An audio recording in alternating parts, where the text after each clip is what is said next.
भाई लोग UFC history में लाइट वेट डिवीज़न यूएफसी का सबसे ज़्यादा पॉपुलर डिवीज़न रहा है, क्योंकि यहाँ पे सबसे ज़्यादा कंपटीशन हमको देखने को मिला है। यहाँ पे सबसे ज़्यादा टैलेंटेड फाइटर्स हमको देखने को मिले हैं। यहाँ पे हमने लेजेंड्स को बनते और बिखरते हुए देखा है। Some of the biggest fights in UFC इसी डिवीज़न में हुई है। सो इस रीज़न के कारण जो है यूएफसी का one of the greatest division जो है लाइट वेट डिवीज़न ही है। बट आज जब मैं यूएफसी के लाइट वेट डिवीज़न को देखता हूँ, it is really in a mess, because जो लाइट वेट चैंपियन इलिया टपुरिया हैं वो नंबर 1 कंटेंडर अरमान शाहरुखियन से फाइट नहीं करना चाहते, ना ही वो यूएफसी के अंदर फाइट करना चाहते हैं। वो फाइट करना चाहते हैं कनेलो आल्वारेज से, वो फाइट करना चाहते हैं टेरेंस क्रॉफर्ड से।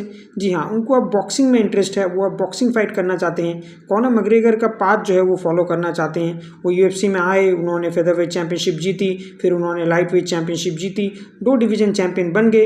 अब उनको जो है मनी फाइट करनी है। अब उनको जो है यूएफसी का बिगेस्ट सुपरस्टार नहीं बल्कि कॉम्बैट स्पोर्ट्स का बिगेस्ट सुपरस्टार बनना है। जो money and fame Conor McGregor ने हासिल की, अब वो इलिया टपुरिया को भी करनी है, जिसमें कोई गलत बात नहीं है। और ये कहीं ना कहीं एक तरीके से यूएफसी को ही बेनिफिट देगा and overall as a combat sport को भी जो है कहीं ना कहीं पुश करेगा, अगर इलिया टपुरिया जो है एक बड़ी बॉक्सिंग फाइट लड़ते हैं किसी बहुत ही डेकोरेटेड बॉक्सिंग चैंपियन के अगेंस्ट में।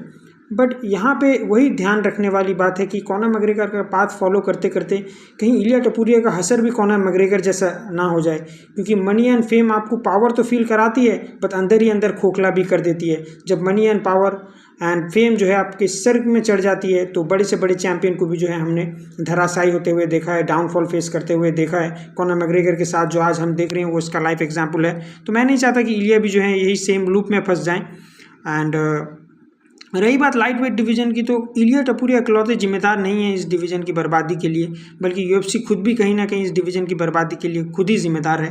एक तरफ अगर आप देखेंगे अरमान शाहरुखियन को, जो कि नंबर 1 कंटेंडर है, जिनको टाइटल शॉट मिल जाना चाहिए, यूएफसी उनकी फाइट डैन हुकर के साथ बुक कराने में लगी है।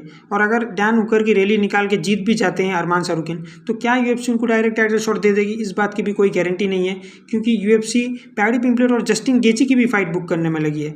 तो अगर अरमान शाहरुखियन वर्सेस डैन हुकर के विनर को टाइटल शॉट मिलेगा, तो जस्टिन गेसी वर्सेस पैडी पिंपलेट के विनर को क्या मिलेगा? घंटा।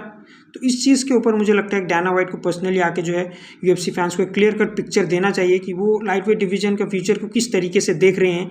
और मुझे लगता है तभी जाके जो है यूएफसी का लाइट वेट डिवीज़न एक ट्रैक पे आएगा। जिस तरीके से मिडिल वेट डिवीज़न में हमको एक क्लियर कट पिक्चर पता है कि भाई ये 2 फाइट हो रहे हैं, इसके विनर के साथ जो है हमजा चिमाएव की फाइट होगी, बट लाइट वेट डिवीज़न में कुछ जो है अब तक क्लियर पिक्चर ही नहीं हो रहा जब से इलिया टपुरिया चार्ल्स ओलिवेरा को हरा के चैंपियन बने हैं। तो मुझे लगता है कि यहाँ पे जो है यूएफसी को फोकस करना चाहिए अपने सबसे popular division in the UFC के ऊपर। तो आप अपना ओपिनियन कमेंट में लिख के जा सकते हैं। मिलते हैं अगली वीडियो में, बाय।